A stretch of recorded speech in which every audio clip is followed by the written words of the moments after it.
A lot of the parents that I talk to via my baby massage classes ask me whether everything is going as it should with the little one's development. I've been on the lookout for an expert to talk to who knows their stuff when it comes to baby development. And in this week's episode of First Time Mums Chat, I'm chatting with Pediatric Occupational Therapist Munira Adenwalla. Munira talks about how she helps babies to be able to get in and out of positions so that they are comfortable with their bodies, and explains how she contributes to the development by helping with all the little movements required to get up to sitting, standing, and eventually crawling and walking.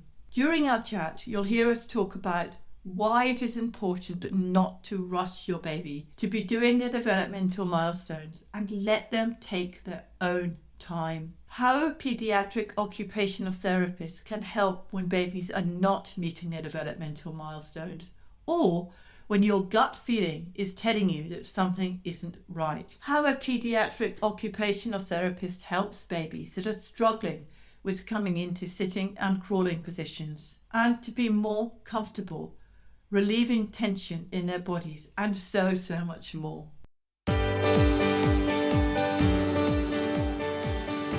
I'm Helen Thompson, and welcome to First Time Mums Chat. I'm a childcare educator and baby massage instructor. I know that being a parent for the first time is challenging and changes your life in every way imaginable. To help ease your transition into parenthood, I aim to offer supportive, holistic approaches and insights for mums of babies aged mainly from 4 weeks to 10 months old. My goal is to assist you to become the most confident parent you can and smooth out the bumps along the way. This podcast is brought to you by My Baby Massage. To find out how baby massage can help you to increase your confidence and feel more connected with your baby, check out My Baby Massage introduction video at mybabymassage.net/intro. Let's do this together. This podcast is for informational purposes only and does not constitute medical advice. Please contact a medical practitioner if you are concerned or have any medical issues. Hi Munira, and welcome to First Time Mums Chat. I'm delighted to be chatting with you today and finding out more about what you do and how you help families. Can you start by telling us about yourself and your background? Munira, I'm a pediatric occupational therapist of 25 years, and I have a practice that is online. I'm based in the UK. It's called OT for Kids, and I work with babies up to children up to 13 with sensory processing, coordination, and other kind of diagnoses. And a lot of my baby experience was from working in New York, where I worked in the early intervention program for children from 0 to 3. So I'd see a lot of the babies. As soon as they'd come home from the hospital, they would get with development. So that's where my baby experience comes from. I'm also mum to an 11-year-old, so I've also had a baby, and I've gone through some work with him as well. So I've got to practice what I preach in real life as well.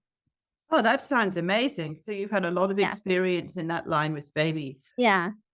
So as an occupational therapist, how do you work with babies? So when we had the chat, you mentioned about baby-owned movements. What does baby-owned movements actually mean, and how do you support that? Yeah, so to me, it means helping babies to be able to get in and out of position so that they are comfortable with their bodies and they can get in and out of different positions. So for babies to be able to go from the back to their tummy, or from their tummy to their back, or babies being able to go from moving into sitting versus just being put into sitting, or being able to have all the little movements that it takes to get up to sitting or standing and eventually to crawling and walking. I've done a bit of tummy time, and I also teach baby massage. So I'm aware of the basics of movement, especially when it comes to tummy time. So would you be supporting them to roll in and out of tummy time as well as what you said? Yeah, I think it depends on the age of the baby. So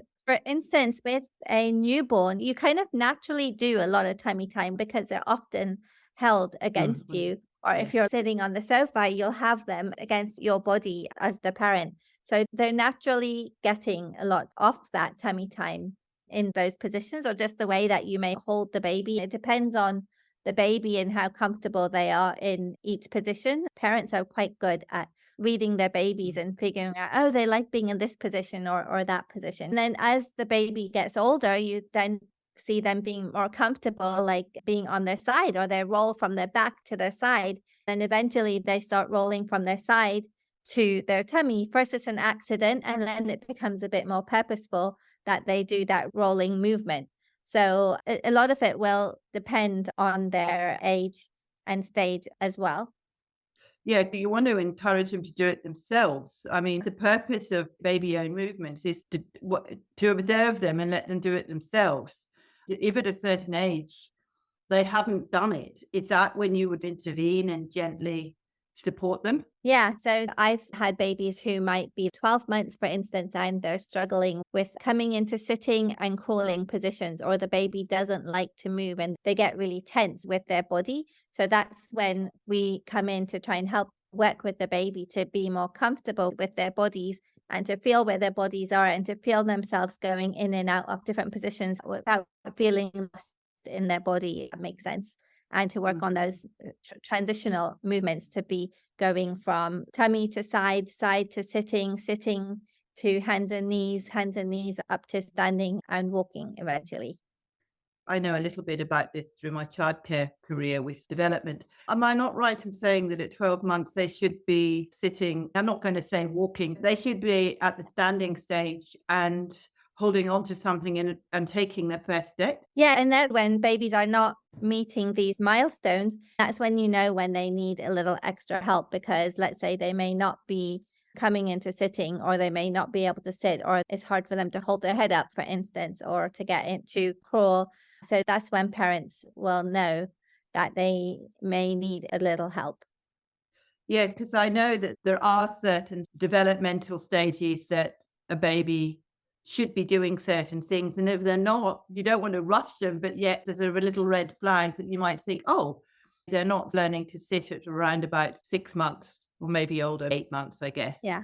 Possibly even Yeah. 9. When they're around 3, 4 months, they'd start rolling. And if they're not doing those things at that time, it's something that a parent may think, oh, okay, well, we'll give them a little bit more time. And if they're not doing it by a certain age, well, then we'll intervene and get help. Are my Yeah. guidelines roughly right? Yeah, I think that's right. And I think also parents have a very good gut instinct about their Yeah, child.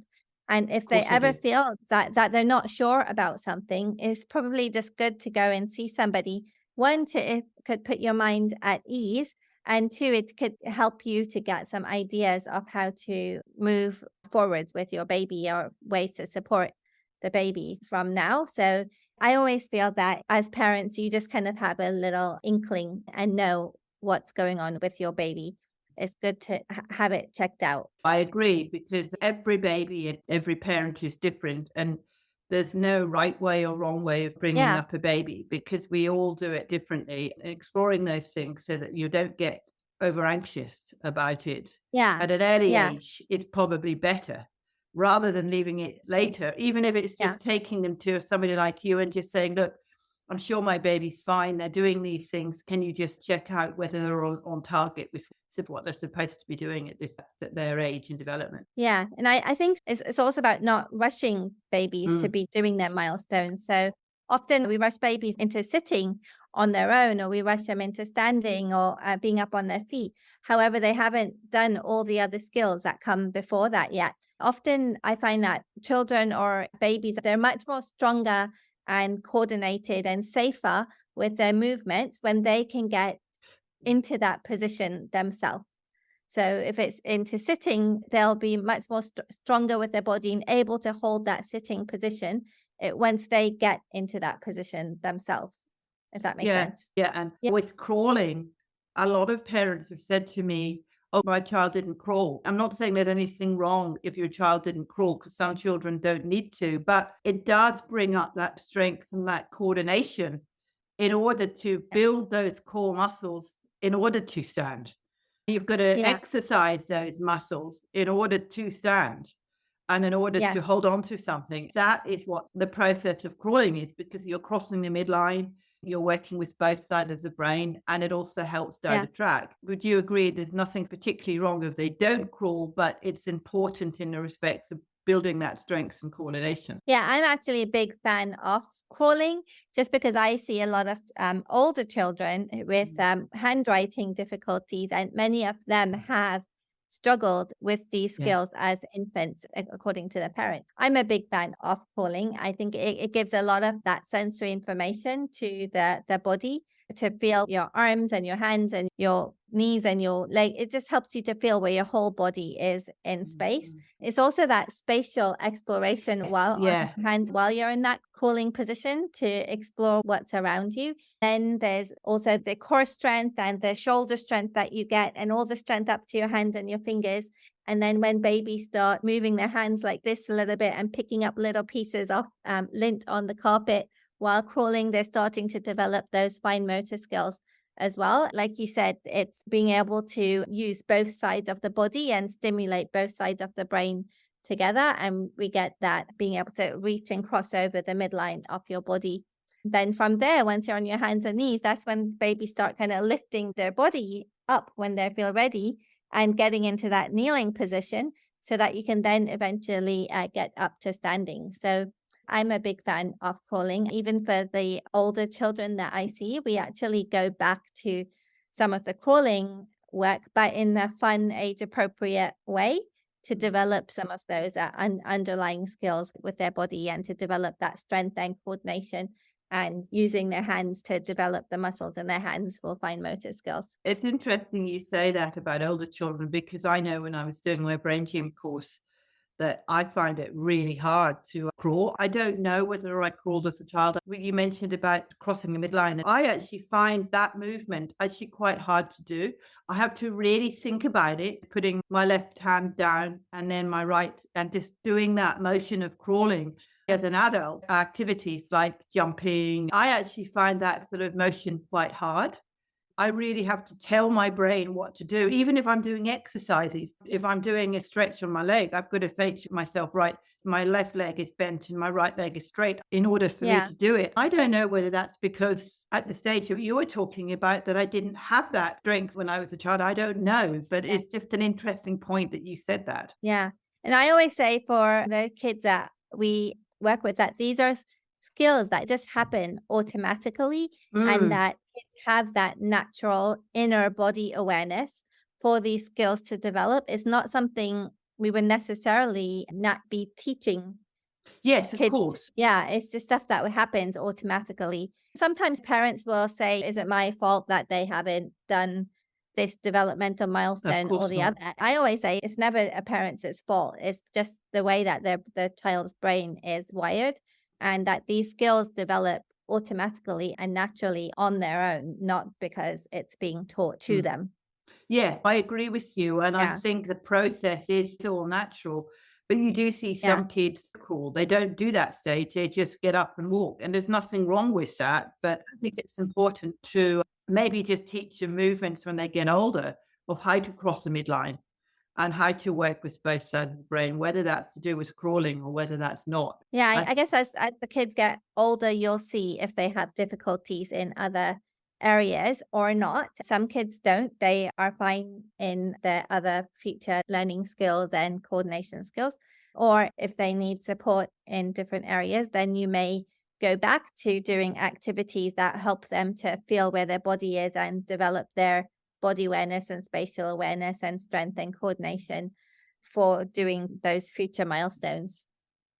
So if somebody was to come to you as an occupational therapist, what would it look like for a parent who came to see you? What would you be doing with them? Yeah, so if it's a baby, I usually will first speak with the parent and get some background information on their birth history, medical history, on their milestones, and how the baby moves and plays and tolerates being moved as well. So I'll try and get that information from the parent. I'll also often have parents just send me little snippets of videos of the baby in different positions. So I'll have a video of the baby on their back and seeing how they move while they're on their back and on their tummy, and seeing if they're doing things like rolling or sitting and coming into sitting. We will talk through their milestones and see which ones are comfortable for the baby and then which ones are difficult.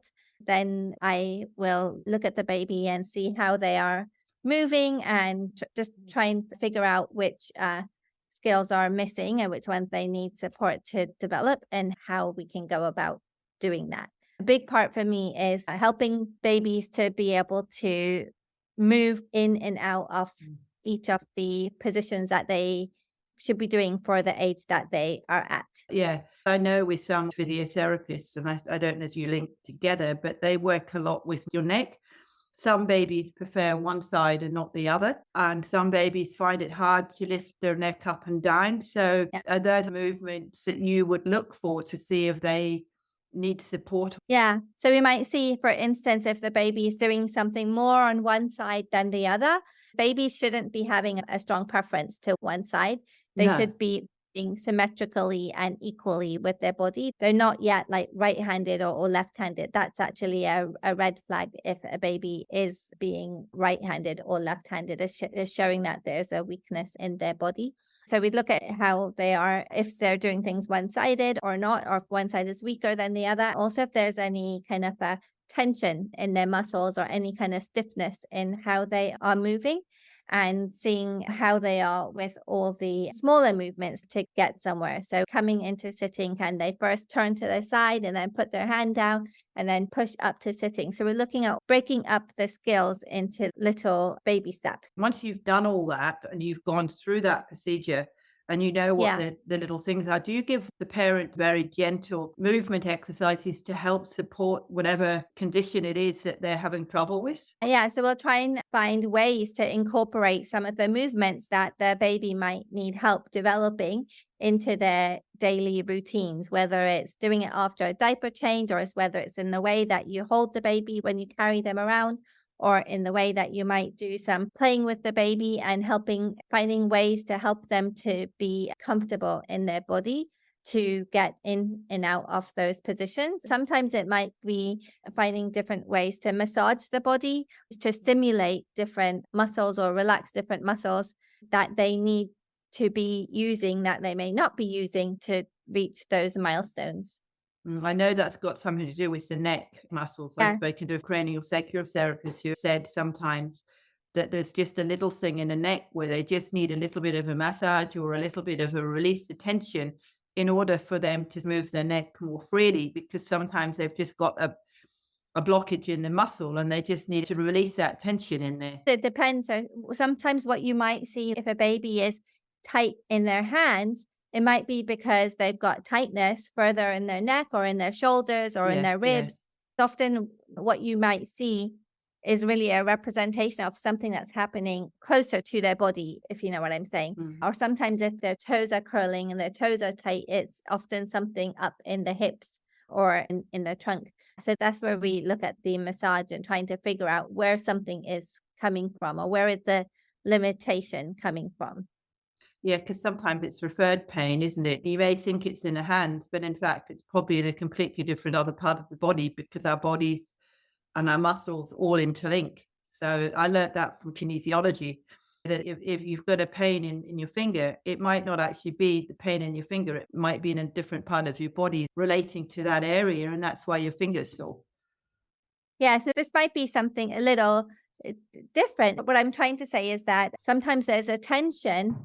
For instance, if you have a tightness in your shoulder, that's going to really limit you from being able to Yes, use your hands and your fingers. of Or if you have course. tightness in your hip, that's going to limit how you are able to be flexible with your foot, for instance. So you might notice the fingers curling or the toes curling, that is really indicating something that's happening closer to the body. Yeah, I totally get what you're Yeah. saying. When I teach baby massage, and I think this is the right one, please correct me if I'm wrong. When your hand is sort of curled up, if you actually put your hand on top of your baby's hand or their feet, and if they don't straighten up, is that the bank theory reflex? I do that a lot with my baby massage clients. I always say to them at the end, once you've done your feet, once you've massaged the feet and done it, just do that. Put your hand just above where the fingers are, or where their toes are, particularly where their toes, and your baby's toes or Yeah. fingers will automatically open up and they're automatically stretched. That's called the Banksia reflex, isn't it? Babinski.